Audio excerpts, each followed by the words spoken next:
بسم اللہ الرحمن الرحیم۔ شروع کرتا ہوں میں اللہ کے نام سے جو بے حد مہربان نہایت ہی رحم کرنے والا ہے۔ دیکھیں، ہمارے جسم میں کچھ کیمیکلز ہوتے ہیں، ہم اپنی زبان میں انہیں سیروٹونین کہتے ہیں۔ اگر اس کیمیکل کا لیول ڈسٹرب ہو جائے تو آدمی کے معاملات بھی ڈسٹرب ہو جاتے ہیں۔ مثال کے طور پر اگر اس کا لیول بڑھ جاتا ہے تو آدمی over active, over confidence, over talkative بہت زیادہ ہو جاتا ہے۔ لیکن جب اس کا لیول کم ہو جاتا ہے تو پھر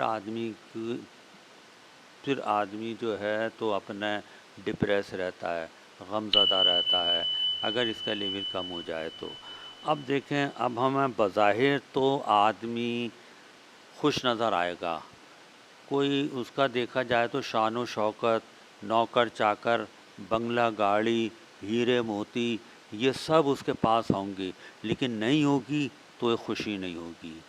اب یہ کس وجہ سے خوشی نہیں ہوگی؟ دیکھیں، ابھی ہمارے پاس کچھ ہی دن پہلے اپنے میاں بیوی کو لے کر کے آیا کہ جی ڈاکٹر صاحب ان سے پوچھیں کہ ان کو میں کیا خوش نہیں رکھتا ہوں، سب کچھ ہے ان کے پاس، کیوں پھر یہ غمزدہ رہتی ہے، کیوں ہر وقت اللہ کا ناشکری کرتی رہتی ہے؟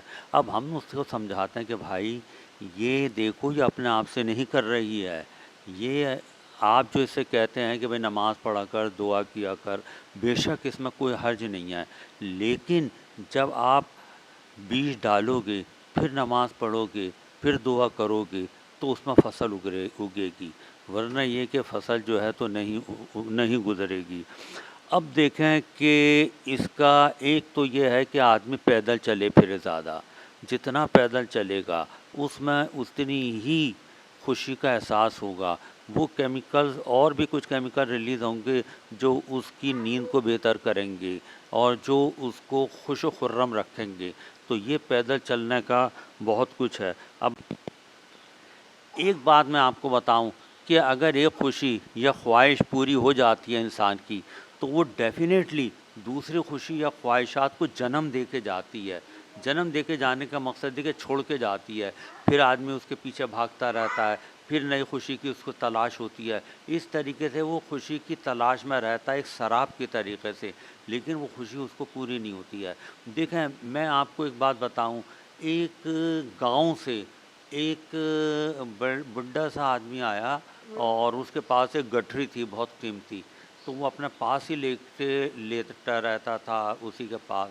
تو ایک جو آدمی تھا جنہیں ٹھگ کہتے ہیں، تو وہ انہوں نے کیا کیا کہ اس زمانے میں گلٹ کے نوٹ چلتے تھے، تو تھوڑی سی دور گلٹ کا نوٹ رکھا، پھر تھوڑی سی دور گلٹ کا سکہ رکھا، پھر تھوڑی سی دور، جب اس کی آنکھ کھلی تو اس نے دیکھا کہ گلٹ کا وہ نوٹ رکھا ہوا ہے، اس نے اس کے لیے آگے بڑھا، پھر اس کو اور نظر آیا، پھر وہ اور آگے بڑھا، پھر اور نظر آیا، پھر وہ اور آگے بڑھا۔ اس طریقے سے وہ جس طرح سے خوشی کی تلاش میں آگے سے آگے، آگے سے آگے بڑھتے رہتے ہیں، لیکن اس نے بعد میں جب اپنی گٹھری دیکھی تو وہ غائب تھی۔ یعنی اس خوشی کے موقع پہ تو اس نے خوشی کو تلاش کرنے ہی میں ساری زندگی گزار دی، اور پھر یہ کہ اس کی گٹھری جو ہے تو وہ نہیں تھی۔ اب دیکھیں، اسی لیے کہتے ہیں نا کہ نظر کو خیرہ کرتی ہے چمک یہ تہذیب حاضر کی۔ یہ نمک کو یہ ہمارے اس کو خیرہ کرتی ہے کہ جو خوشیاں وغیرہ ہیں، لیکن یہ سب جھوٹی ہے، یہ سب جھوٹے نگوں کی ریزہ کاری ہے۔ اب دیکھیں، کہتے ہیں نا کہ سینکڑوں ارمان لے کر آئے تھے، دل میں لاکھوں وسوسے لے کر چلے، یعنی سینکڑوں ارمان لے کے آئے تھے، لیکن جب جا رہے ہیں تو ہزاروں چیزیں لے کے جا رہے ہیں، ہزاروں وسوسے لے کے جا رہے ہیں۔ زندگی ہے یا کوئی طوفان ہے، ہم تو اس جینے کے ہاتھوں مر چلے۔ اپنی ملت پہ قیاس اقوام مغرب پہ نہ کر، خاص ہے ترکیب میں قوم رسول ہاشمی، ان کی خاص تو ہے جو اوروں میں نہیں ہے۔ مثال کے طور پر ان کی خوشی کا معیار کچھ اور ہوتا ہے۔ لیکن اگر یہ سمجھتے ہیں کہ یہ جو خوشی ہے یہ فانی دنیا کی فانی خوشی ہے جس کی کہ کوئی اہمیت ہی نہیں ہے، تو یہ وہ ان خوشیوں کو تو وہ خاطر میں بھی نہیں لاتے، ان کا معیار کچھ اور ہوتا ہے۔ ان کا معیار جو ہوتا ہے وہ پکی خوشی کا ہوتا ہے، اور پکی خوشی وہ ہوتی ہے جہاں ہمیں ہمیشہ ہمیشہ کے لیے رہنا ہے، وہ اس کو خوشی سمجھتے ہیں، وہ ان چیزوں کو خوشی نہیں سمجھتے ہیں۔ کہتے ہیں نا، قوم ہے مذہب سے مذہب جو نہیں کچھ بھی نہیں، بزم باہم جو نہیں محفل انجم بھی نہیں ہے۔ السلام علیکم۔